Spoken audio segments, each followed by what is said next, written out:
All right. So a lot of you and myself, not you maybe, but people out there, other entrepreneurs, other founders, one of the things that holds them back, that limits their growth within their business and their potential, is this sales anxiety that I think a lot of us encounter, because for a lot of people, the impression that you have of salespeople is sleazy used car salesman. If you ask most people on the street, what do you think of when you think of sales? Their mind goes to a negative place, and that infiltrates our own perspective, our own belief system around this thing.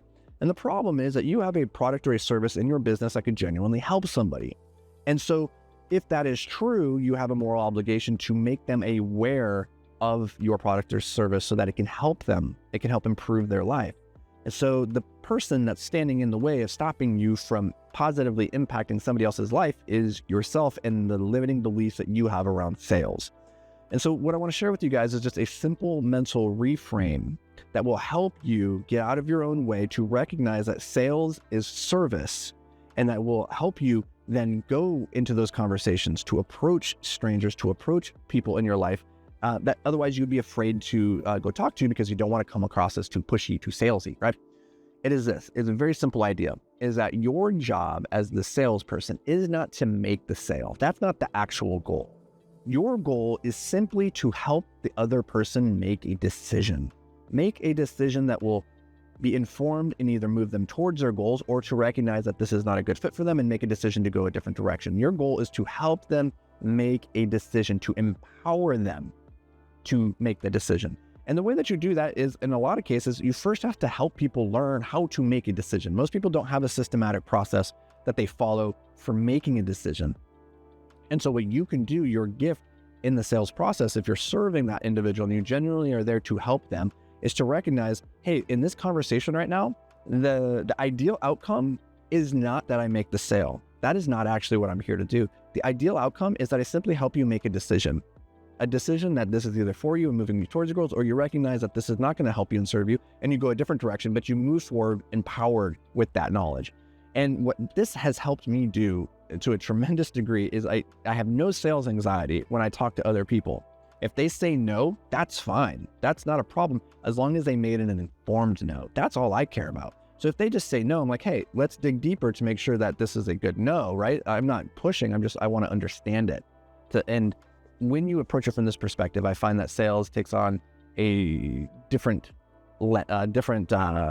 flavor entirely. So I want you to take this. I want you to run with this. I want you to think about this next time that you're on a sales call, you're talking to a friend or whoever, is like, go into that conversation and say, the win scenario here is not the sale. The win scenario here is simply a decision. And a no is a decision as long as it's well-informed. That's what we want them to, not just like a knee-jerk no. We want them to look at it through a logical lens and say, no, this actually is not the right thing for me. So that they can make the decision that will ultimately move them towards their goals. And if you do that, then you will get more sales. Yes, that's a natural consequence, and that's great. That's going to grow your business for sure. But really, at the end of the day, businesses exist to serve other people.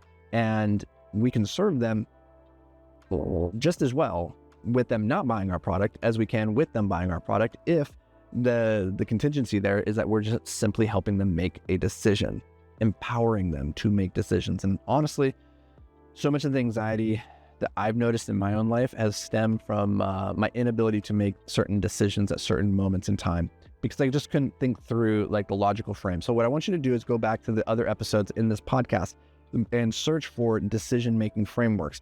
We've done a number of episodes on how to help people not only make a better decision in their life, but in your own life too, to like take this framework and apply it to your own scenario. So go back, look at those episodes, dive into this, because as Naval Ravikant says, in an age of infinite leverage, judgment is the ultimate superpower. And judgment is simply a downstream effect of our decision-making capacity. If you want the systematic template that I use to think through big decisions, then you can go to anthonyvicino.com/decision-journal, decision journal.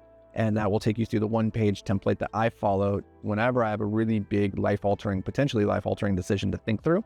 That has helped me get everything out of my mind, look at it in a very objective way, and then to make the most logical decision based off of the information available that I possibly can. So that's going to do it for me, guys and gals. As always, appreciate you being here. We'll catch you in the next episode. But until then, stay happy, focus, my friends.